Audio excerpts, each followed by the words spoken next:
Just realized that green was a terrible color to wear with the background I have, as well as today's product, which comes in a kind of green tinted box, is going to blend in a little bit. These are some rings from Discovery Optics. This happens to be a 34 millimeter variant. It's 1.93 tall, and you can see that it's a one-piece mount. Comes in this package here. I'm going to go ahead and open them up and show you what you get inside of these Discovery rings. So for starters, you can see it's packaged well. Everything's going to be well kept. Let's take out the rings themselves. It's actually a pretty rigid looking pair of rings, but fairly lightweight. It does have some not quite hollowing out, but a type of skeletonizing, reducing material. There's reduction in here. Obviously on the bottom side, top side, the rings are not overly fat. They're not 3-piece or 3-screw sections. So that's kind of nice. These could be a little lighter weight for you, especially if you're throwing out an AR mount, something like that. They are Torx, which I'm very happy about. I always prefer Starbit or Torx if I can get it. It's going to come with your tool as well as some extra screws, because sometimes you maybe cross-thread something or you drop one. And if you have a dark colored floor or shop, you might lose them. So there's going to be 2 extras inside of your box, and that's what you're going to get, which is just fine because that's all that you need. So obviously 3 retaining Allens here, or Torx rather, 3 retaining Torx to go through to the other side. One thing that's probably a good idea, and I see what they did here, is they did decide to separate the pillars from each other. It's still connected, but the pillars themselves, which are going to have the flex and movement and torque, are separated on the other side. I can see why that would make sense.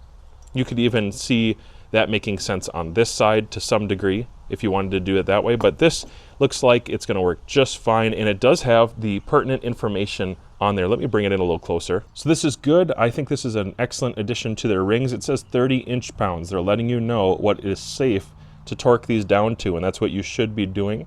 So it is manufactured to that spec right there, as well as on top. These Discovery rings are labeled top and bottom, so you can't miss it. 20 inch-pounds on top, so set your fat wrench or your torque wrench to those settings so that you don't overstress either your optic or the rings themselves and don't fracture anything. Looks like a robust pair of rings, though. I don't have concerns about it. I'm going to be throwing a scope in this just to show you what it looks like with an optic inside. So next up, what I would like to do is take the rings out of the package here. Let me get them mounted up on this device, just because Amazon and YouTube give me so much trouble sometimes for other devices I mount on, but this should give you a sufficient idea of how this is going to work. Just going to engage the Picatinny. One huge benefit of having a single piece like this, between the two, the angles are good. Don't have to worry about too much for deformities in the Picatinny. It does say 30 inch-pounds on the side for these single piece rings. Now I'm just doing a demonstration for this, so I'm not using a torque wrench, but please do use a torque wrench if you're going to attach this to a rifle or a device like that. You want to observe these so that you don't overstress the Picatinny or maybe the rings themselves. The optic, when it comes to the top rings, you definitely could over torque and pressure places in the optic that you don't want to. I've seen people crush their tube before. I've actually seen somebody destroy their optic completely where it needed to be sent back in. That's disappointing, and so you don't want to do that. These Discovery optics, like the 5-25 EDPRS that I'm going to be mounting for display today, that's a really tough scope, and these rings are machined well. You really don't need to be torquing them down incredibly hard like that. On the top side, stick to the 20 inch-pounds and don't get too close to your tube or your okay, right here. Don't get too close to this on both sides. If you get too close and you go too tight at the same time, you will affect your parallax function. The image will not be quite as clear. You should probably have some issues if you go too tight. So that's one indicator that you've gone too tight. Again, I'm just going to recommend use a torque wrench and save yourself the trouble. One-time purchase, very affordable, good piece of kit to have if you're going to stay in the shooting world and be mounting optics on a regular basis. With the 1.93 inch high, I can see a few benefits of having something like this. First of all, with higher power variable optics, one benefit is, most of us have cheek risers nowadays on the rear of our rifle. So there's going to be a cheek riser. You can get comfortable. You're not going to have barrel mirage. You're definitely not going to have your objective bell running into your barrel. If you can imagine a barrel contour, even a full contour barrel with no cuts in it, no diminishing reduction, that barrel is not going to run into this. So you're not going to get barrel mirage or contact. You might even have room on some rifles for if you're running a steeper angle, actual scope base, Picatinny base underneath.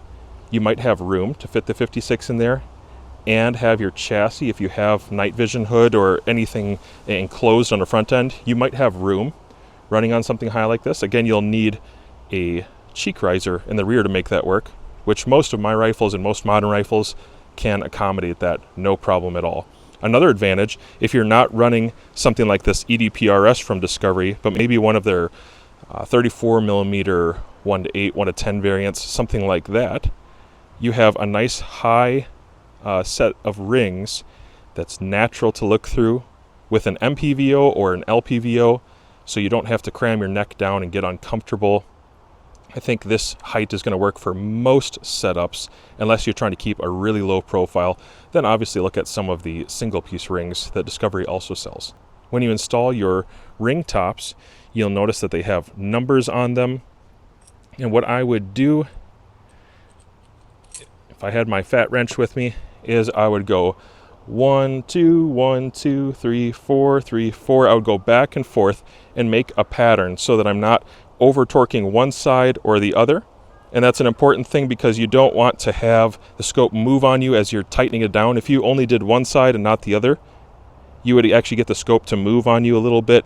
It would sit goofy. You might even have the issue of, under recoil, the scope moving if you don't do this design. So it's kind of nice that they have both the inch pounds on top, which is 20 inch pounds, and then they also have the numbers on here for an order of operations to go between for tightening those rings down and making sure that your scope is stabilized and not going to have any issues down the road.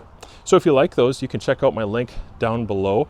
I highly recommend these for the Discovery line of optics. I think they're a great fit, and I'm really impressed to see that Discovery is always innovating and coming up with new ideas, new products, trying new things in the space, and most of the time there's something that I personally can actually use.